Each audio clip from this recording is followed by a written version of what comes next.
Hello, everybody, on your Hey broadcast day. guys. Oh, it's Sammy with Phrasing with Jay, and today I have Sammy here. Hey, Sammy, good to see y'all. yes, very much so. Sammy is a voice actor, actress that I work with on A Blessing But Cursed, and I don't know how much we can talk about that actual show. We didn't actually ask the show creator what we could and couldn't talk about. So I think we're No. gonna avoid too much on that show in particular. But go check out A Blessing But Cursed when it is available. When it will be available, I have no idea. But I have Sammy here. She is an actor. She comes from the world of theater acting, and she's also a voice actress on a project I'm working with and other projects that we will most likely get into today. So, Sammy, I guess the first question I really have for you is okay, you come from the world of theater, all right? I don't come from that world. A lot of people know me. I come from music. I come from a different area of acting. So, Mhm. one thing that we talked about off air that I'll get onto right now is how do theater actors have the ability to memorize their lines to the extent where they're not flubbing or they just have all the scenes in their head? I got to know this. Okay, so you have to go over and over it, both in your head and out loud, and it helps with other people. But like, your favorite movies as a kid, and you Okay. watched them over and over, and you knew every line. And Yeah. yeah, it's doing that. It's making yourself care about this thing enough to go over and over it and just suck it in, and different cues, and maybe if there's a song or something that can help too, when things are to a tune, it's, Oh, you know. really? Mhm. So there are some people, I don't know if you've done this, but you could use a song or a tune to help memorize your lines? That's incredible. That's awesome. Well, like if yeah, like especially if there's already music in whatever you're doing, Okay. and Yeah. like so you hear that, if you play the soundtrack in the background while you're trying to work on your lines and do that kind of thing really helps, sound cues. Okay, I get that because that sounds like I don't remember what it was called, but it sounds like a type of device you use just to remember lines and remember where your placement is in the scene. Because I come from, film acting and that type of stuff. So for me, it was always just memorize the scene as much as possible. And it was usually only you kind of know how many scenes you're filming that that film session that day, which could be 10 hours, it could be Yeah. 12, it could be a 16-hour day, which is fucking insane. I don't know how we get through those. But theater acting is different because I know you have that level of memorization you have to go through. You also Yeah. have the rehearsal, then you have a dress rehearsal, then you have all sorts of other stuff that I'm probably not even aware of. Oh yeah, yeah. So, at first you're going over your lines, you're doing reads with each other. It's very almost like a table read. And you go over that, and then you try different inflections and you feed off each other, and it's a very Okay. collaborative effort. And then when you get into blocking, and you've done film, so you understand blocking, but Mm-hmm. it's Oh my god. on a stage, right? So Yes. it's your space is totally different. It's and you're always on. Once you're actually performing, you are always on. You are not off until the end of the show. Wow. Um So you have to yeah.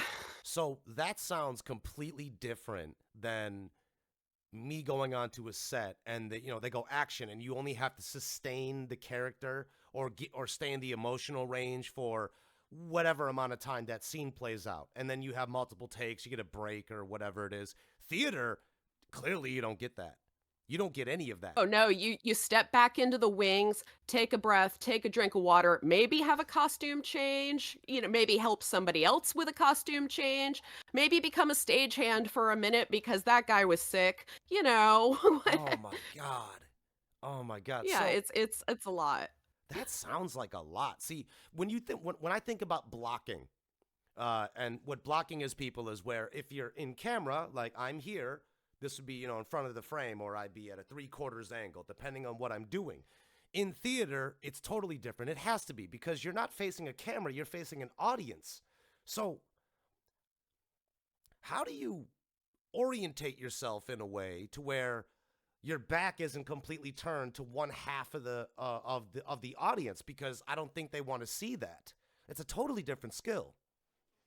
Yeah, yeah, you have to keep that in mind. Your director will tell you to watch your back. Um, but in moments where the light moves off of you and it's onto someone else, then it might be okay in that particular scene in that moment to turn your Okay. back. Okay.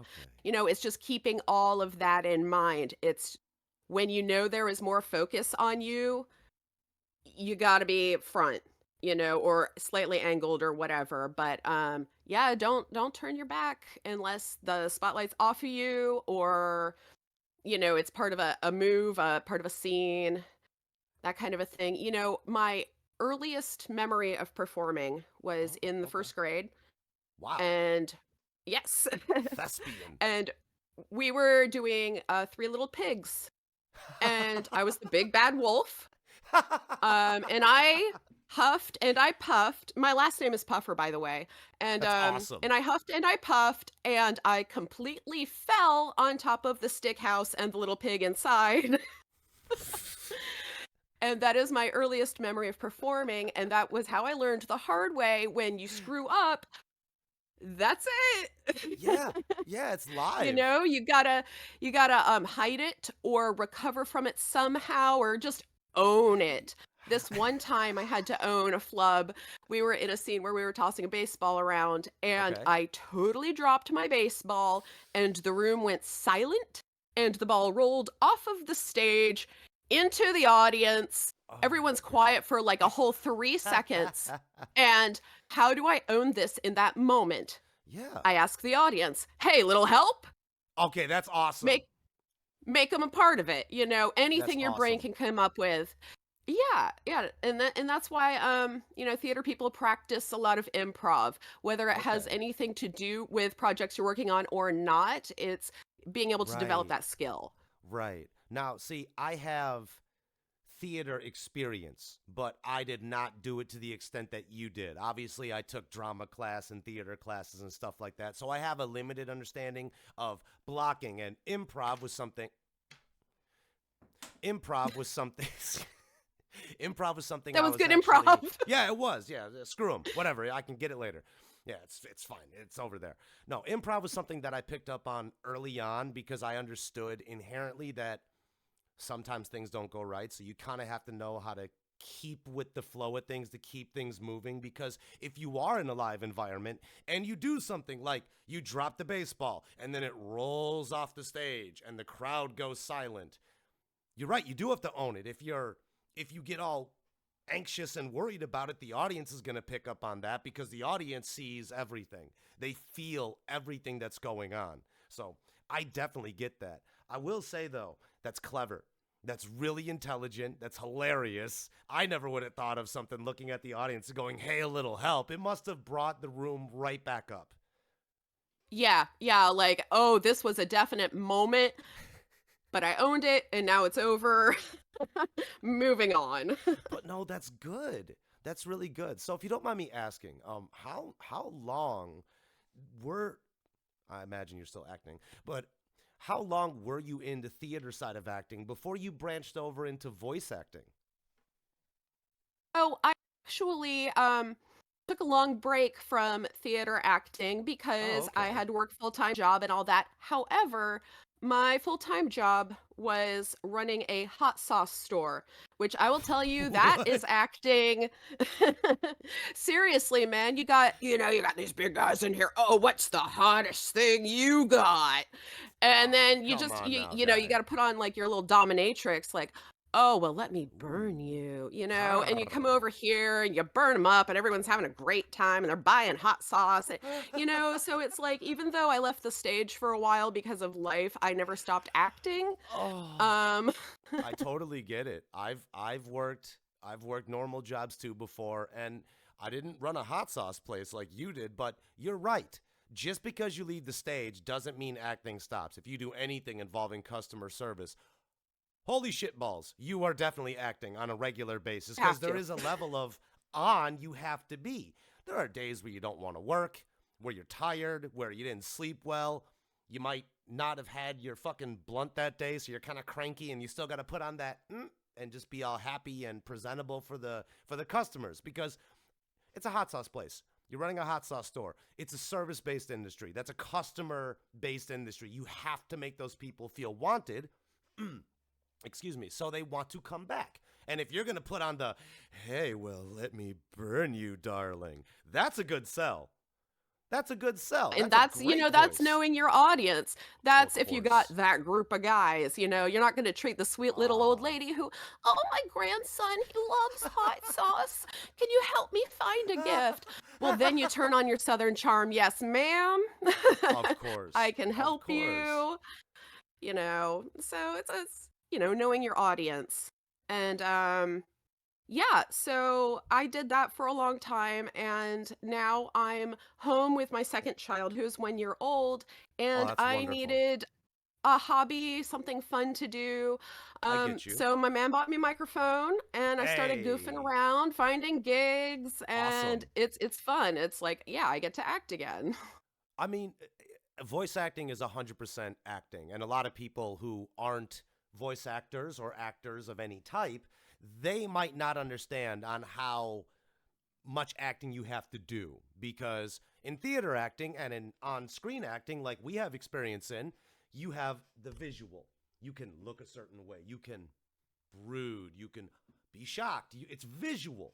People can see you. When you're voice acting, all you have is you and this little microphone here. So all the emotion, all the emoting, the the anger, the angst, the suffering, the happiness, the joy, everything has to be in your voice. So I think the natural question I have to lead into this is how did you take the difference from going from a theater actor, which is 100% live, 100% visual, and translate it into the microphone where you have to do a lot more vocal acting?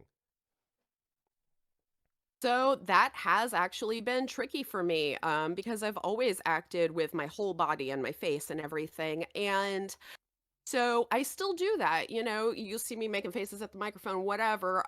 Can't help it.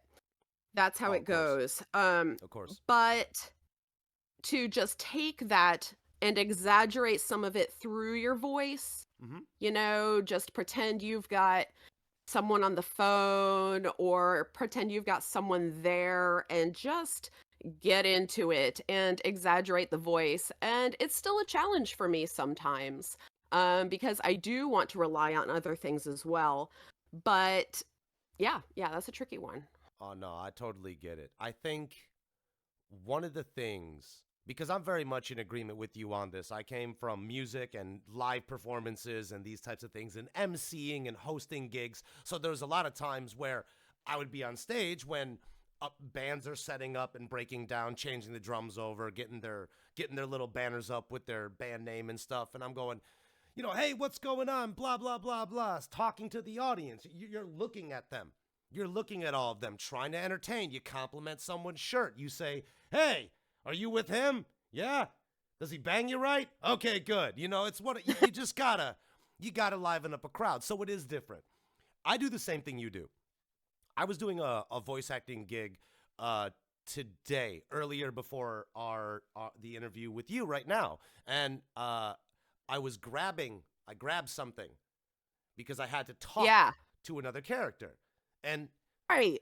I'm sure you ran into this. You look, and if you're just looking at a fucking wall, you're kind of going, oh, okay, I kind of don't know where I'm looking, or I don't have anything to focus on. So hmm I learned that this is through personal experience that I learned that if I just grab something and I stare at it and I have the line about 90% memorized where I can just glance over at it if I, don't remember it, Right. I can deliver it to the item. And then you listen back to your recording and you go, that is 200% better. It's 200% better. It's so much better because you have something to focus on.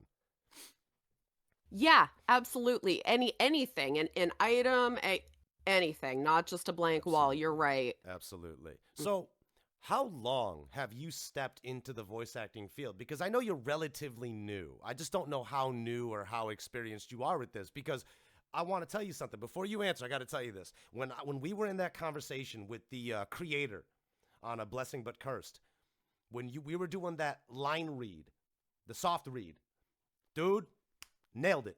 Absolutely nailed it. Oh, thank you. You were fantastic. You were fantastic. I loved the chemistry we had between our characters, which I will not Dude, we name. rocked it. Yeah. Oh, absolutely. Absolutely. And I'm not blowing smoke up your ass. I'm not doing that. I'm not saying it just to shamelessly compliment you and not mean it. I genuinely believe that. This was one of the reasons I wanted to interview you and ask you about some of this stuff because you're really good. You got a good natural flow of your words. You're great at emoting. Like you're very believable. I've just always done that. I was the kid that always got picked to read out loud. Um, Oh, I see. my dad taught me to read with voices when we would do bedtime stories, always do a voice, always, Good on you, Dad. so it's always kind of a skill I've had, but I really just got into voice acting this year. That's I amazing to got my hear. microphone in the fall, I think September, and then it took me about a week to get my first bite. Okay. And I got a just a little job. It was like just a $5 one-liner, quick little thing. And then they started Okay. rolling in. And yeah, so I've only been doing this since September. And I think I'm on 15, 16 jobs now, something like that. Get out of town. That's amazing. I can't believe for the life of me that you've only been doing this for about like a year. You sound so much more experienced. You really do. That's the best way I can Well, describe it. thank you.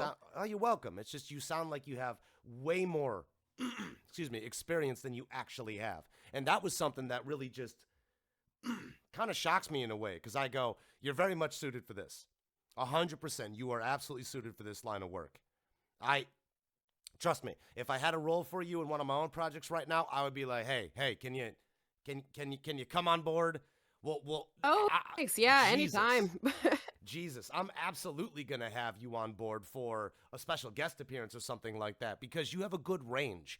I remember, and people, none of you were here for this part of the conversation because it was in a non recorded soft read, but Sammy showed me her example of the voice that she did, and she did one that was high, that had a what's it, Ms. Archer vibe from the TV show Archer on Yeah, FX. she was my inspiration for Yeah, this character.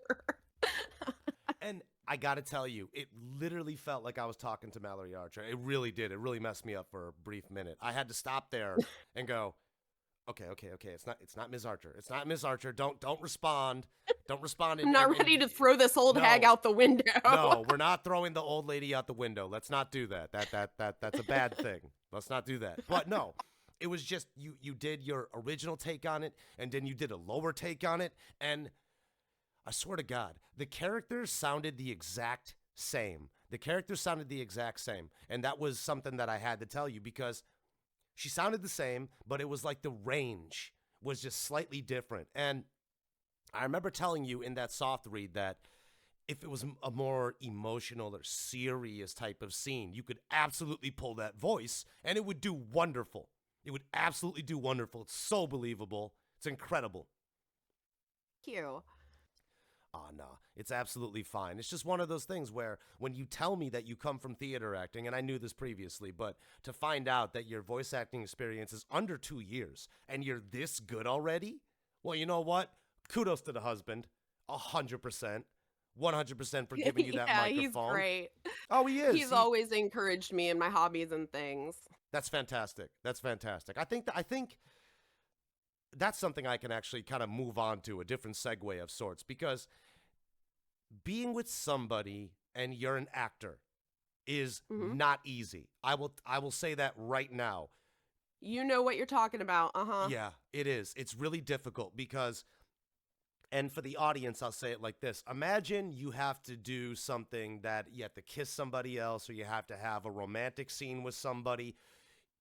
that could be a difficult situation for a husband, a wife to deal with because, yeah, it's acting, but you're also, you're either making out with somebody or you're doing a simulated sex scene. I mean, that's tough. That's tough. And I can imagine it would be tricky if you were married or had children with somebody, and they would have to be very secure in knowing that, hey, look, they're paying me. No, I'm not on OnlyFans, but they're paying me to do this scene. This is a character. This isn't how I actually feel. If you believe that, well, then I'm a good actor. That's how you have to look at Right. it. And I Right. would And go ahead. oh, and any trust issues that might ensue because they could be thinking, "Wow, Yeah. you are a good actor. Do you mean Yeah. this? Do you mean that?" Well, and you have to be vulnerable with another person, and that's even harder when you're an actor, but Oh, you yeah. know, Oh, yeah, absolutely. I think I heard this joke one time, and it was said to me in a slightly backhanded way, but I get the context of it. I remember somebody saying actors should only date other actors because none of us can be trusted because we're all professional liars. We could all lie perfectly, and no one can tell if we're actually telling the truth or not. And that's kind of true. It's actually kind of true, true, but you also unfortunately. can't put two attention whores together. So, No, no. Why are we talking? We're literally both attention whores in this type of situation. It's perfectly fine. It's perfectly fine. I want the highlight to be on you. This is about you. But you're right. You're right. If like actors are, and this is even bad actors in their own way, they could still deliver lines in a way that is serviceable or whatever. But actors have this weird ability to make you believe whatever they're promoting, yes. whatever they're saying, and I could see how somebody who is maybe a little unscrupulous in their personal life could maybe use that to their advantage. And when you talk about trust with your husband, I believe, correct, husband, Close enough. close. Oh, okay, common law at this point. Yeah. Yeah. Okay. Well, Hubs. Hello, Hubs. Your wife is wonderful. She's absolutely stunning. I will tell you right now that she's a fantastic actor. But I get it. And I'm really happy to know that you have a family and that you're able to separate the time that you're working on acting, that you're doing all these things, because acting, voice acting, theater acting, even music and all these things, the creative space, it takes a Yeah. lot of work. And I guess the best way I can describe it is very, very easy to leave a job you hate to go be with your family. But it's Oh, very yeah. difficult, right? But it's very difficult to leave a job you love to go be with your family. And because Right, acting right. is, You're like, this is what I want to do. I'm enjoying this. yeah, I also want to spend time with my family. So, where do I get to a good pausing point in what I'm doing? When do I just say, okay, Sammy, you got to stop now? Sammy, I think one of the best things that you demonstrated in that balance was in that soft read that we did, the line reading, because I remember throughout the beginning of the conversation, you expressed to the creator and myself that, okay, guys, I'm happy to do this, but this is also my family day. So for me, as your scene partner, I automatically adjust in my head, okay, we could do a little small talk or talk to the creator or whatever, but let's get this going Get it because I rolling. don't yeah, because I do not want to be sitting here and keeping someone from their family. Families are important. It's just the truth. And Yeah, that's how it is. well, yeah, it is, especially if you have a 1 year old. I mean, at 1 years old, that kid is in the formulative years of their life. It's when they need both parents, because, I mean, let's be honest, kids need both parents in their lives. That's when they need you the most. That's when they're developing trust and motor function and all the very important things that they're going to develop on as they get older. I mean, if you neglect the kid at 1 years old, how the hell are they going to be at 3? They're going to be underdeveloped and there's going to be problems. You'll hear bad notes from the school trying to tell you, like, hey, what's going on with this kid? And what are you going to say? Oh, I'm sorry, I was off acting. That's not. Right, no, fuck that. Yeah, exactly. Now, I'm not judging other people who have to be away from their kids. That's a different thing. If now, Sammy, I'll put it to you like this: if Netflix calls you and says, "Hey, Sammy, we'd like to hire you for this show. It's going to run about a season, and we'll pay you 6 figures." Well, Sammy's that's an gone. opportunity, you know what? Yes. And maybe I could bring the family along, who knows? You do what you gotta do. But That would be a great question. I could imagine. I could actually imagine this call. Just ring, ring, ring, ring. Hi, Sammy. We want to bring you on for the next season of this show. Would you mind coming aboard? We like you. And I could see you going, yeah, that's fine, homie. But can I bring my family? Can they come to the set? Can we set up I something would so my so kid has some say that. daycare? Because I don't want to be without my 1 year old. But there is something that I will say. I think, and I don't know how you feel about this, but I look at voice acting, and have you ever ran into this problem where you get some super sketchy type of project leads? Now, I'm not accusing anybody we work for. No, no, no. Everybody we work for has been freaking awesome. But have you ever encountered that? Because I know you're on Casting Call Club, like I am as well, and that's a. I mean, when did you come across that site? Just a side little derailment. The time I got my microphone back in September. Okay, okay. So in September, and have you ran into those projects? And you'll see this on Casting Call Club. Everybody, if you haven't seen Casting Call Club, go check it out. Every now and then, you'll run into a place that the profile photo doesn't match. It's a brand new account, and they say they're not working for AI, but they're clearly people who are farming voices for artificial intelligence. Right?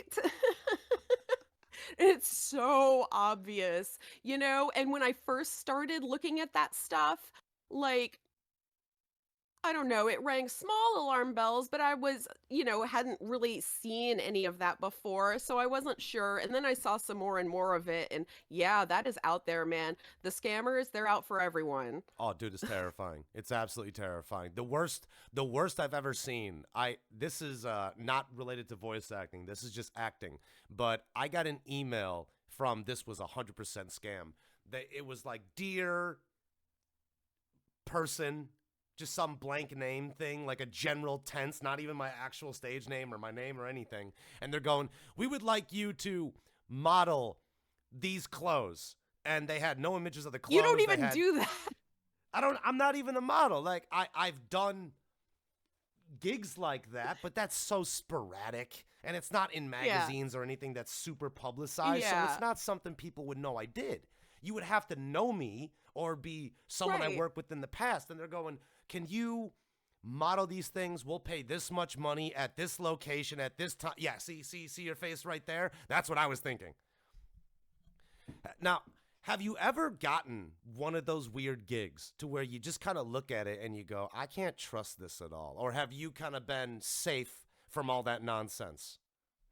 Yeah, so far I haven't been pulled into one. Oh, I'm thank God. sure it'll happen at some point Oh, and thank I'll be God. very disappointed, but Thank God. I'm really happy that you haven't.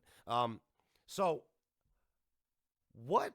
I know you discovered Casting Call Club. Did you try other voice acting sites beforehand, or because a lot of them have subscription fees and all that kind of stuff? And Casting Call Club is a free service, but it does provide like an option where you can pay, where you can have your demo reels submitted on there and all that stuff. Did you? What made you choose Casting Call Club? Really? well, it was free and Okay, yeah, it there you go. looked like it's absolutely very beginner level stuff, which I felt like I am at that beginner level. So this is where I should just jump in and get my feet wet. I totally understand. Yeah, Casting Call Club is one of those places where even someone who's experienced, like myself and other people, not just me. This isn't about me. It's about any even more experienced people. You could find a plethora of people who are doing passion projects, from unpaid work to deferred payments to agreed amounts to profit shares to typical commercial non-union voice acting. And I've even seen some union voice acting stuff kind of go up there, but that's a little different if you're part of SAG, which I'm no longer a part Yeah. of. So I don't know. SAG is one of those things where I don't have anything against it. I'm just I kind of like the freedom of being able to go where I want when I want and not have to answer to anybody or Worry have about to. that. I don't Yeah. want to worry about it. I don't want to worry about it, dude. It's too much. It's absolutely too much. Now, when it comes to voice acting, this leads from theater onto voice acting. Now, in theater, with the limited experience I've done and the on-screen work I've done, getting into character is kind of simple for me because I have a script.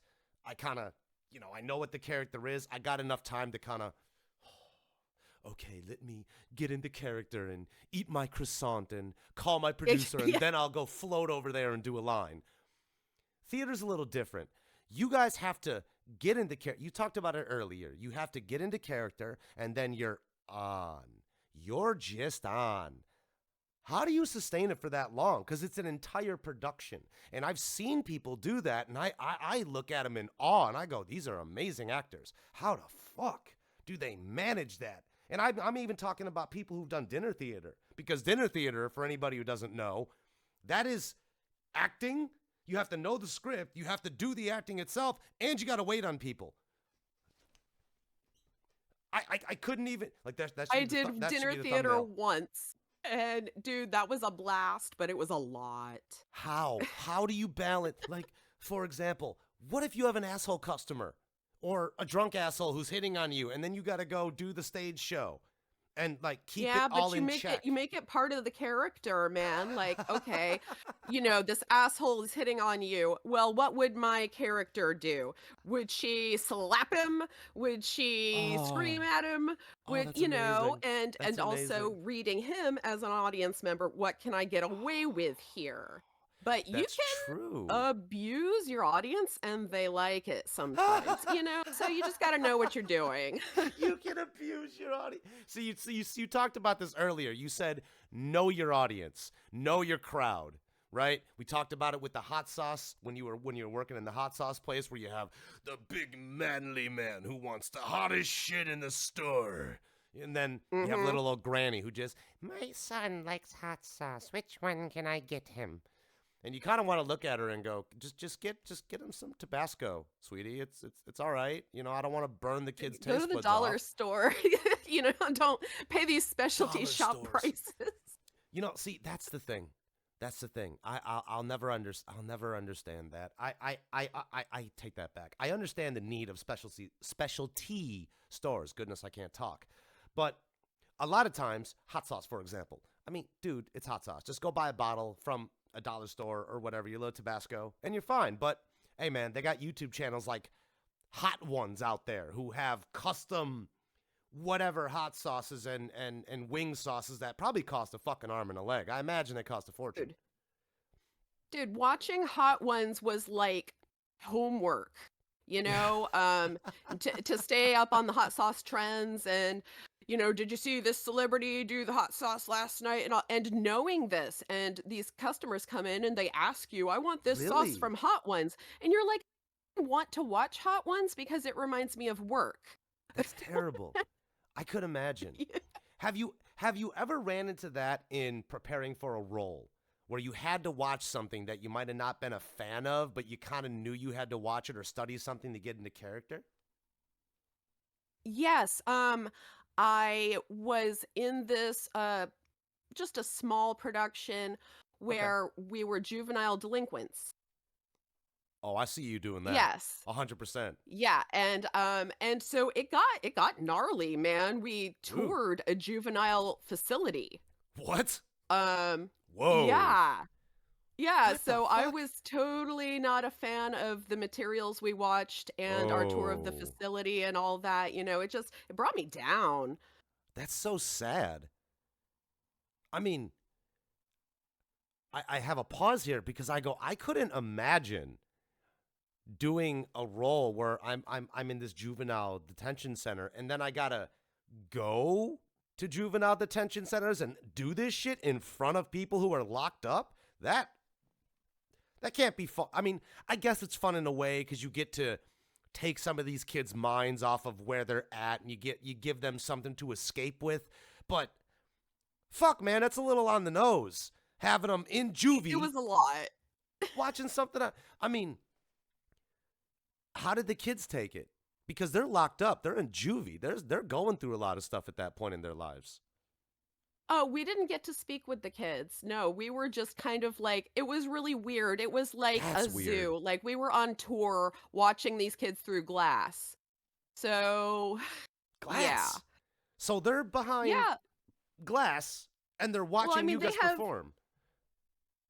no, we didn't Oh, perform. We thank just God. toured the facility, Oh, to, okay. get a Oh, feel for everything. Oh, no. oh. I thought, I, th- No. oh my God. I thought you were performing in front of a bunch of kids in the juvenile detention center behind some fucking safety glass. And I'm going, So sick. That's even worse. that's so scary. I wouldn't, I wouldn't be able to act.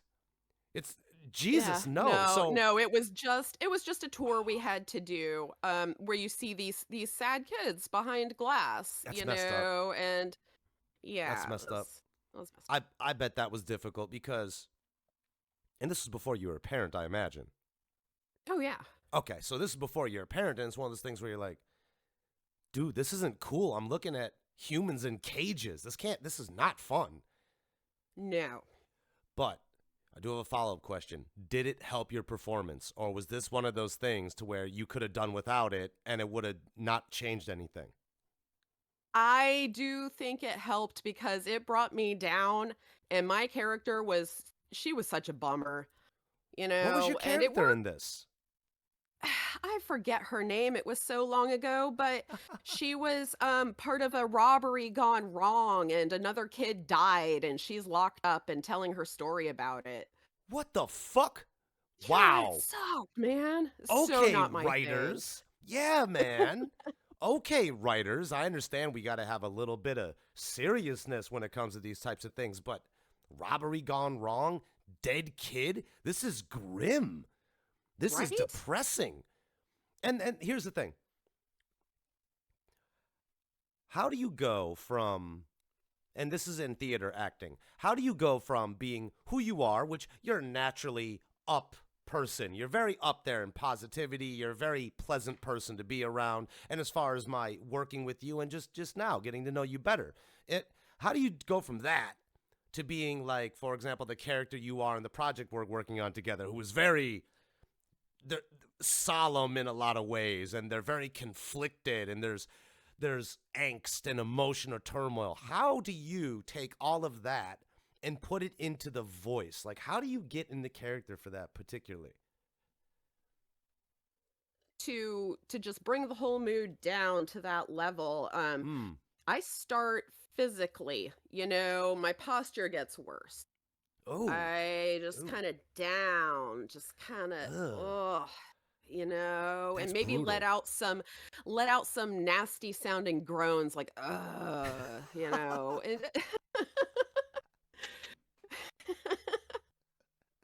and start putting the character on before you run the lines, or at least that's what I've been doing. No, I get that. I get that. Now, don't get me wrong, there are times where if I'm playing a character like a military general or a major or something that doesn't involve too much emotion and it's just kind of read these lines, it's more of exposition type of dialogue you got to do. That's easy. Or if it's Just one-off barking lines. lines, yeah.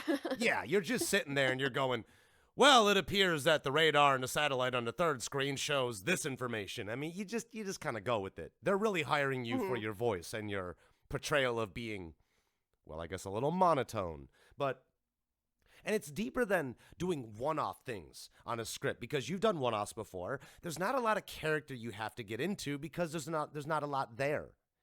There really No. isn't.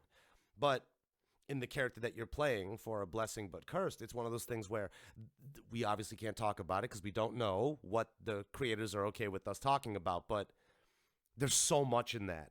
And when I was listening to you doing the soft read, it was one of those things where I could hear the complexity in your voice, in the lines you're conveying, and when you're saying them to me, and about the certain characters that you were talking about in that given scene, because we only had one scene together, but it was very impactful. It was very impactful, and I still remember it because you're a good actor. Like, you just are. You just know. You can just feel Thank it from a you. person. Oh no, it's not a problem. It's just a truth. Now, what other projects have you been a part of that you can talk about? Because I do want to highlight some of the stuff that you have done that we could post a link below in the description. People can go watch it and comment on it and tell you what they think. As far as I've seen, nothing's actually been published yet. It's not out yet. Oh. I don't know. Bane. But yeah, I've done some student works, a fun podcast, no, an drama. What was that? Oh, It's a thing called Smoke Pit Fairy Tales. I don't that know how sounds much of that awesome. is out yet. But yeah, that was fun. That sounds I got to do awesome. like 7 different characters for that. Whoa, And 7? yeah. What's up, multi roles? Now, see, there's a question. Here's something I have to ask you. I have a very distinctive range and a distinctive voice. I mean, I could never prank call you. You would know it was me immediately. It wouldn't matter what Yeah, voice I Jay, tried to come on, put man. on. What the fuck? Right. I couldn't do it. There's no way. Now, how do you change your voice and alter it to suit these different roles? Like, how do you manage just to change the pitch or the delivery to where it sounds like a different person? Because that's a skill set that I just lack. I just don't have it. I'm not one of those actors. I've just always done it. I've always created characters and put on voices. And, I always found a lot of inspiration from, honestly, cartoons and stuff. I was a big Simpsons fan, and I would be Oh, like, oh, well, this character reminds me of this character from The Simpsons. So I can kind of put that spin on it in my brain. Maybe not the voice, but once you pick the character and the mood, you can get into that, and then you can add a voice I is get how that. I do it. I get that. And that actually makes a lot of sense because I could imagine if you're just trying to find different voices, there's only so many that are going to work unless you kind of have an idea of what this character is going to sound like. And this is a weird thing about voice acting, okay? A lot of times to figure out a voice of the character you're playing, you have to do what you just did, what you've just described is you have to maybe relate it to something else that you've heard or a cartoon. I mean, I just did a voiceover job for someone and they had me play the adult version of Dib from Invader Zim. Oh, You right. see? So in Dib's all the way up here, and he kind of sounds Yeah, like this. So my voice doesn't sound anything like that. But then I went, wait a minute, he's older. So of course he doesn't have to right. sound like that. I just gotta keep my delivery a little up here. Just a little up Yeah. here. And then Yeah, but get the cadence and the get the cadence. yeah. That's right. So I totally understand. I very much get that whole mentality of how you got to kind of fuse something you've heard or something you're seeing or something you're a fan of in the cartoons. You talked about The Simpsons. Great show, by the way. I love the show. I think, real quickly about The Simpsons, I just realized this. I think The Simpsons is one of those shows that is just, it's too big to fail. It could have bad seasons or whatever, but it's just too big to go away. They're never going to cancel it. Yeah, and I can't say I'm as big of a fan of the more recent seasons, but I think, a lot of us who are getting a little too close to 40 for comfort Oh my feel the God. same way. Like, this isn't the Simpsons I Oh, grew up with. oh, I It's I not a know bad your thing. pain. No, it's not. But you know what? You're right. You're right. And for example, in The Simpsons, and just getting older, the Simpsons we saw as kids in the '90s. Okay, because we're around the Yeah. same age, so like we saw this shit in the '90s, and Hmm. we saw the beginning of Santa's Little Helper and Homer dancing with the stripper, and then him getting in trouble with Marge. To now he acts like a millennial, or you have the Angry Dad episode, or all these Treehouse of Horrors have just gotten to this insane point to where they're changing the Oh, total animation style. It's insane. and th're making them actually disturbing now. They're not Yes. just like Yes. silly scary. Yes. No, like They're fucking horrifying. Okay, yeah. this is completely aside from anything but Simpsons talk, but do you remember the Treehouse of Horror episode where Sideshow Bob actually got Bart? Yes, and he kept killing him. Yeah. Okay. That was so What? fucked up. Yes, it Yeah. extraordinarily fucked up. He got him with the Yeah. harpoon gun, and Bart, Yeah. was in disbelief because he goes, you can never kill me, and then he goes, and then he dies, and then you got Sideshow Bob Right? resurrecting him with this machine, constantly killing him. I remember one where he diced him into pieces, and then he Yeah, Pressed a it little was it was lever. sick, and we weren't prepared for that. Bart is not Kenny from South Park, you No, know? no, he is not. And that's the thing. That was the weirdest part, to see Sideshow Bob kill Bart. To really kill Bart. To actually get him. And then what happened to Sideshow Bob? He got depressed. He got bored of doing it. I have no purpose. Yeah. Yeah. What? And you know what? Oddly enough, as morbid and as decrepit as that was, the weird thing about that particular episode in the anthology series is that we got to see closure with Sideshow Bob. We got to see him open a new chapter into, well, killing. I mean, these are one-offs. They don't ever come back into the story again, but we got to see what happens when he finally got Bart. He didn't care. Like, he became They answered a apathetic. what if. Yeah. They did. They answered a what if. Okay. Would you ever work for The Simpsons? If they called you and said, just could you do an extra role for industry standard? Would be like a dream, man. Now, see, I could see you doing that. I really could. You know who I also could see you working for? South Park. Believe it or not. I could do some South Park. I could see you playing one of the girls in the elementary school. I absolutely could. You could be like one of Wendy's friends or something like that, or one of Dee Dee's friends. Just comes on and is just a highlight of the episode because you got the range. And when we talk about range, I can only do so much. I can't sound like a child. My voice is too deep. It doesn't work. Now, for you, have you ever had the opportunity to play a male child? Because you definitely sound like you could play that role. If you haven't thought about it, go audition for some, because you absolutely could.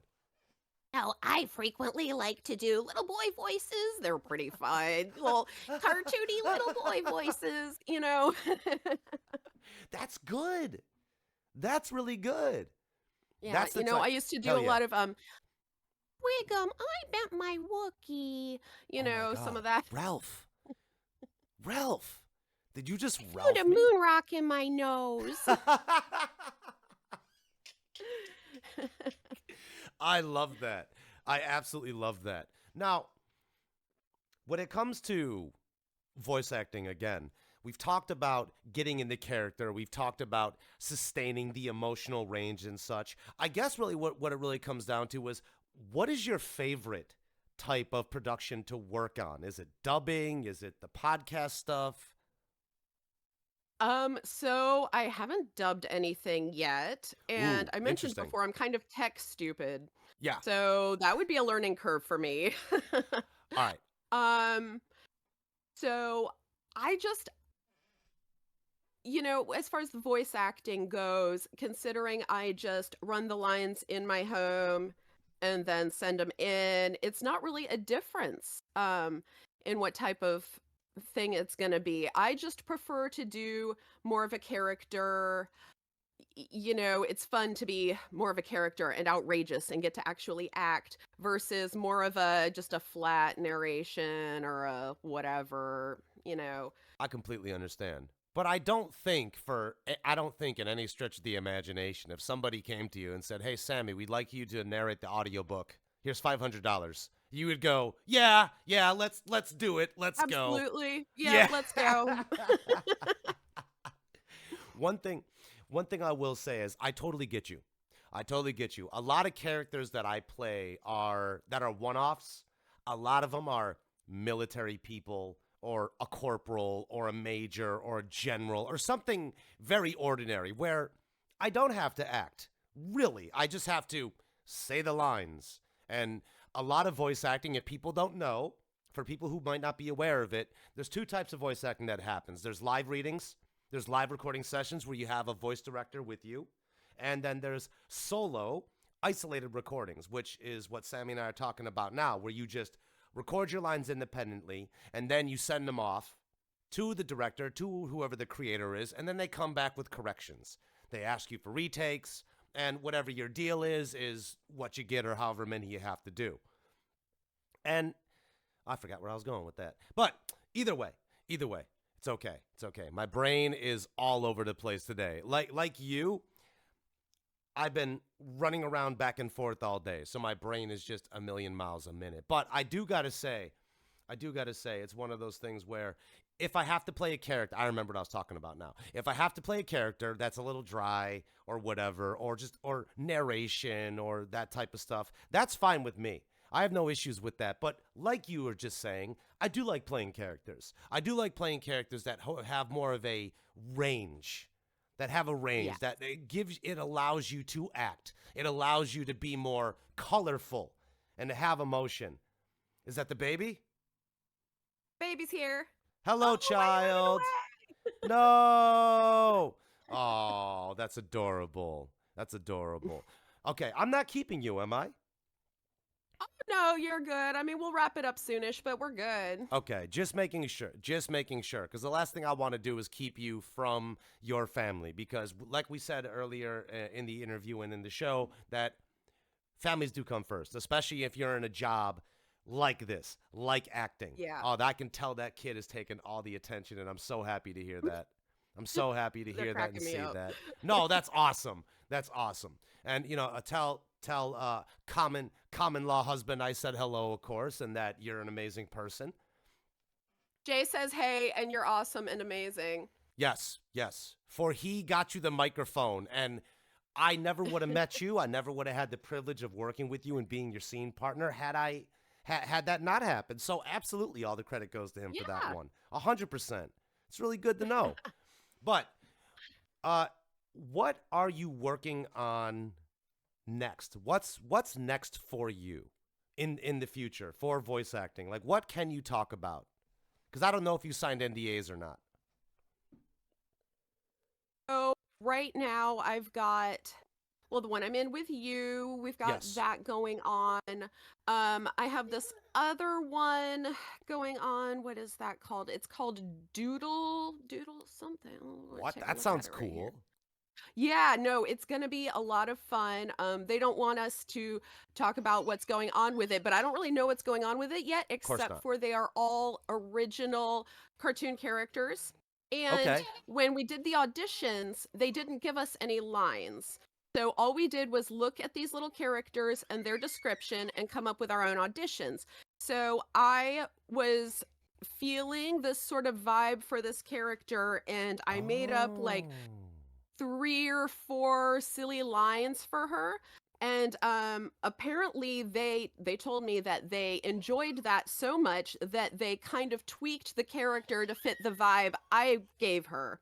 That's So awesome. I'm excited about that one. I'm really happy to hear that for you. I genuinely am. What a great compliment for any voice actor, specifically you in this situation, because we're talking about you, to get complimented from the project heads to where they tell you that, hey, we liked what you did so much that we genuinely morphed the character around your delivery. That's a great, oh, it's beautiful. That's freaking Yeah, I'm beautiful. stoked. Oh no, I'm really excited for you. And please, for the love of all that is holy and possibly unholy, depending on where you work, please let me know when you have some of that available because I really would love to check it out. I would love to promote your work and post it in the description and all this type of stuff and get, Absolutely.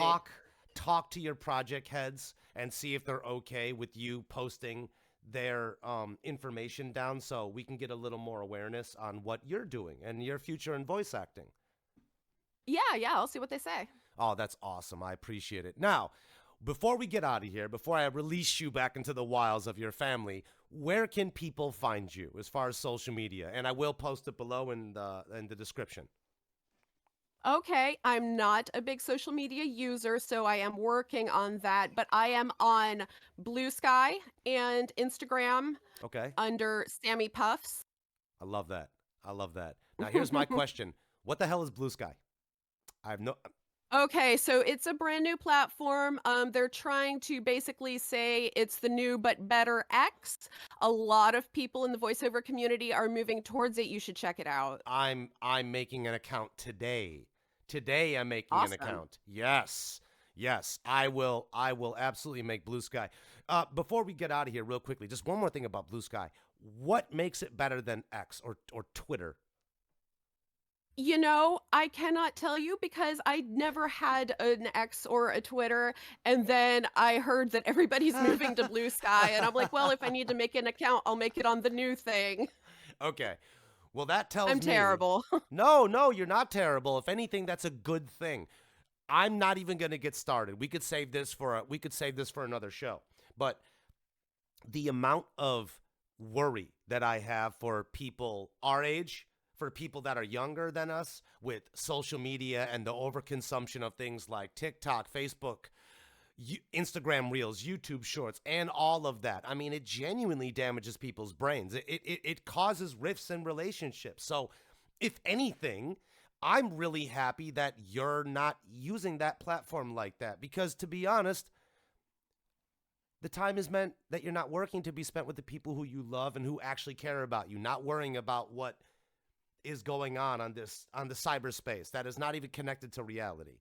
It's not even real. Yeah.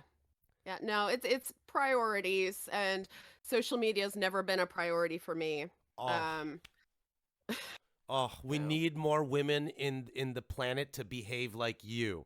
Do you hear that, girls? Social media is not the most important thing. Get your heads out of your fucking phone and stop looking like a sad Facebook F. It's bad for you. Sammi, thank you so much for coming on Phrasing with thank Jay. I you. appreciate it. Oh, we got to do this again because you're an awesome person and I want to have you back. Yeah, I'd love to. That'd be great. That's awesome. Yes. Yes, I got Sammi booked in for round number 2. I'm so happy about that. And hopefully by the time we get that second show on the way with you, A Blessing But Curse is going to have something released so we could sit there and point everybody to it, because I'm looking forward to recording that scene. Yeah, that'll be a lot of fun. Yeah, it's going to be awesome. Okay. Thank you, everybody. That has been Sammi, my good voiceover thanks, guys. friend. Yes, absolutely. And this concludes your broadcast day with Phrasing with Jay. Oh, and Sammi. Yes.